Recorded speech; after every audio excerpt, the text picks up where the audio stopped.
History Talks: Barack Obama, George W. Bush, Kevin Costner, Eva Longoria, Kate Winslet, and John Legend. Look back to move forward.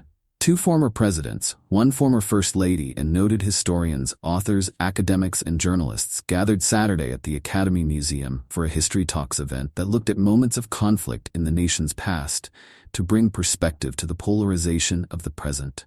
The 2010s were a decade of indignation, said David Brooks, New York Times political and cultural columnist. That decade is now giving way. People want something more joyful. The event, hosted by A+E Network's History Channel, featured Q&As with President Barack Obama, who engaged playfully with Malcolm Gladwell, and President George W. Bush and First Lady Laura Bush. That pair opened the half-day event with a wide-ranging conversation conducted by their daughter, Today co-host Jenna Bush Hager. Other speakers included Kevin Costner, Eva Longoria, Kerry Washington, Kate Winslet, Nicole Avant, and John Legend. The event drew a large industry crowd, including Disney CEO Bob Iger, Disney Entertainment co-chair Dana Walden, Netflix co-CEO Ted Sarandos, CBS chief George Cheeks, Hearst Communications CEO Steve Swartz. History Talks is an event series hosted by History Channel that is spearheaded by A+E Network's president and chairman Paul Buccieri. Past events were held in Washington, D.C. and New York. Saturday's event also put the spotlight on LA's Roybal Film and Television Magnet program, designed to train high school students for careers in entertainment.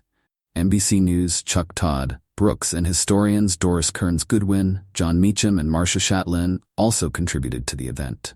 During his 45-minute Q&A with Obama, Gladwell pressed the former commander-in-chief on how he has evaluated his predecessors in the White House and how his opinion of their work has changed over time. Gladwell also asked Obama what period of time he would have liked to have been president and what 8-year period he would have most liked to avoid.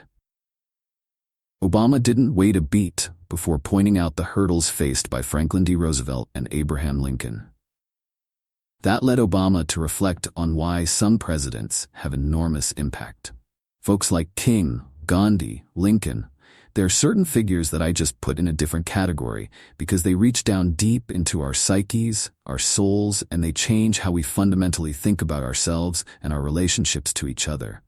And that's different than just the exercise of power, Obama said. It's different than tactics and strategies of the other parts necessary as well, the blocking and tackling of politics and coalition building. But there are certain figures who touch on something deeper. They teach us to tell a different story about ourselves and who we are. As Obama surveyed his time in office, he cited one of his personal highlights as an orator as his 2015 speech marking the 50th anniversary of Bloody Sunday, Dr. Martin Luther King Jr.'s march across the Edmundus Bridge in support of voting rights. It's probably my favorite speech because you've got John Lewis, kids in the backpack, maids, Pullman porters, young priests and rabbis, and they're on one side of this bridge. On the other side of this bridge, you have state power, right? And you have horses and billy clubs. There's this contest on that bridge that is as important as Concord or Lexington or Appomattox, because it's fundamentally a contest about who we are, Obama said.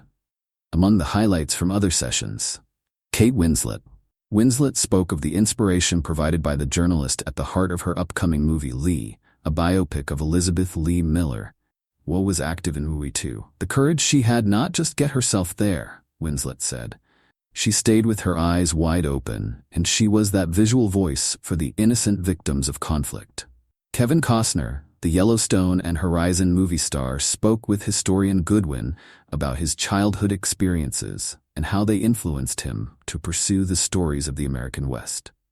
Costner cited a pivotal visit to the Cinerama Dome as a 7-year-old to see the 4-hour 1962 epic Western, How the West Was Won. When it was over, it had marked me, he said of the film.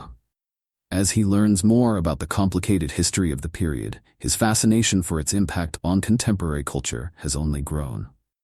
As much as I love the West, I'm sad almost every time I watch a real story about it, he said. It ends so badly for people who were here for thousands of years. The producer joined Kerry Washington for a panel about the upcoming Netflix film The 6888. Directed by Tyler Perry, the film, set to bow December 20, tells an incredible, little-known story of the all-female battalion of women who sorted out the military's intractable problem of getting mail delivered to heartsick soldiers fighting on multiple fronts.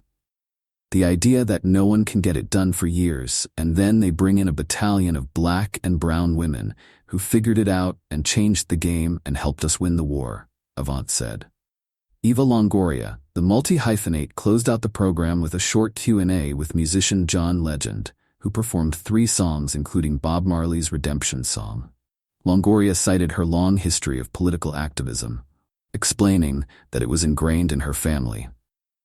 Like other speakers, Longoria emphasized the importance of media and storytelling in driving political and social change. "I found out that you have to change culture before you can change policy," Longoria said. "There's no greater influence on the culture than the media."